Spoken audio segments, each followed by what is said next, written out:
Hi, everybody. Today we're going to talk a little bit about back bends and wall walks.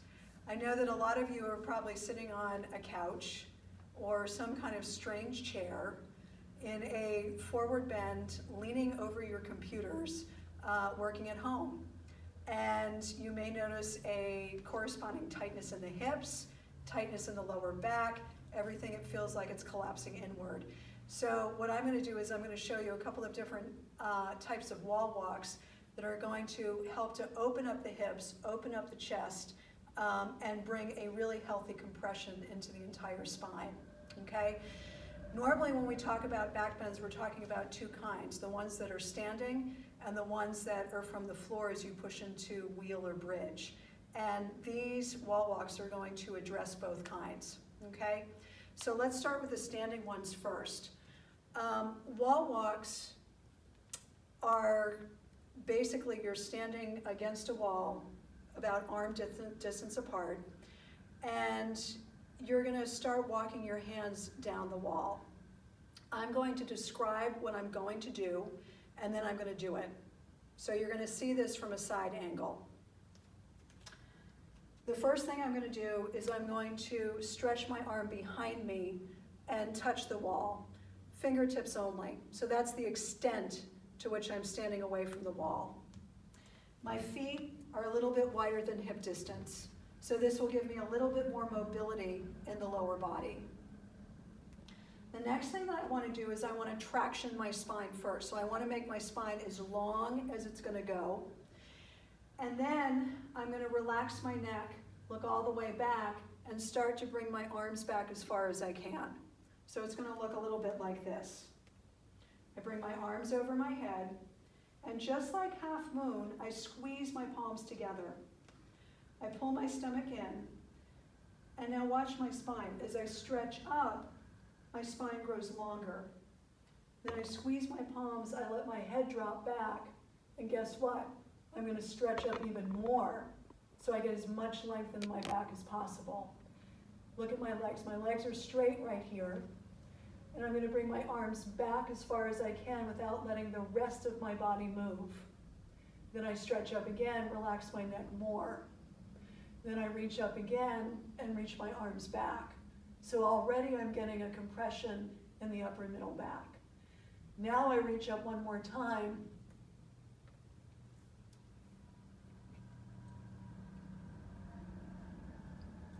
I push my palms against the wall, and I keep my knees locked, legs straight, just like I do for a standing back bend.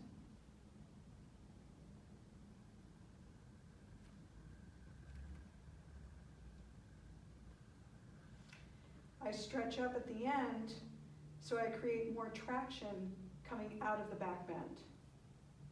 And then arms come down. One thing that's really important, you'll notice that as I come out of that posture, my chest comes up and my head comes up last. The head never comes first. It's just like a regular back bend in the half moon series. The other portion that's really important about this kind of wall walk is the foundation of the lower body. In a standing backward bend, your thighs are contracted, your glutes are contracted, and you're staying lifted. So when I go back, my legs stay straight for this kind of back bend.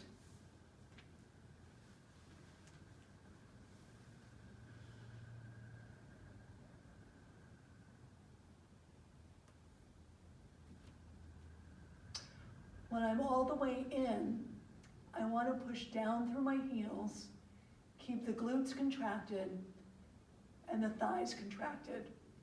And then I push my palms into the wall to straighten my elbows.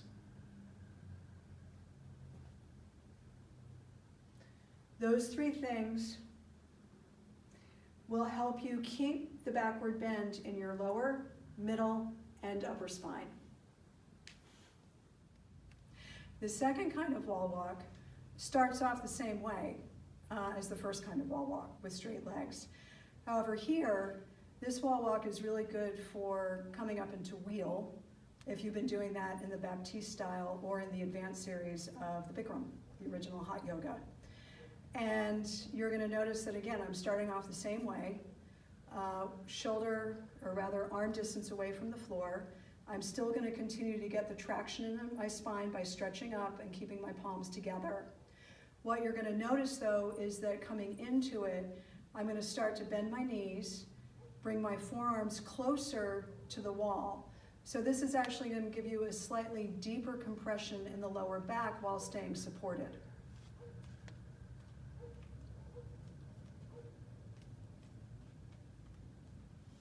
Arms over the head, tight palm grip, stretch up, head back. Stretch up again, head back goes more. Stretch up, arms come back. Relax the head more, arms come back. Hands here. Now, I can gradually start bending my knees. And then I lift my heels, and I bring my head back. I bring my elbows in towards one another, forearms closer to the wall.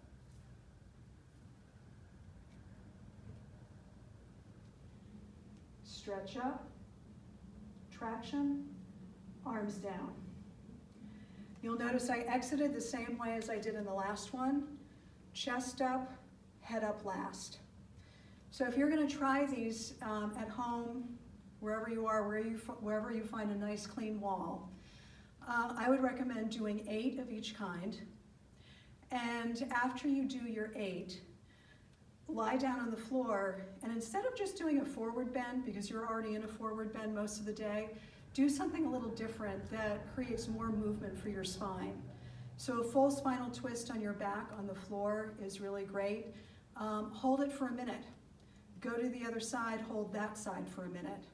And then do the other side for another minute, then the other side. So you're doing 2 full spinal twists on the floor, a minute apiece.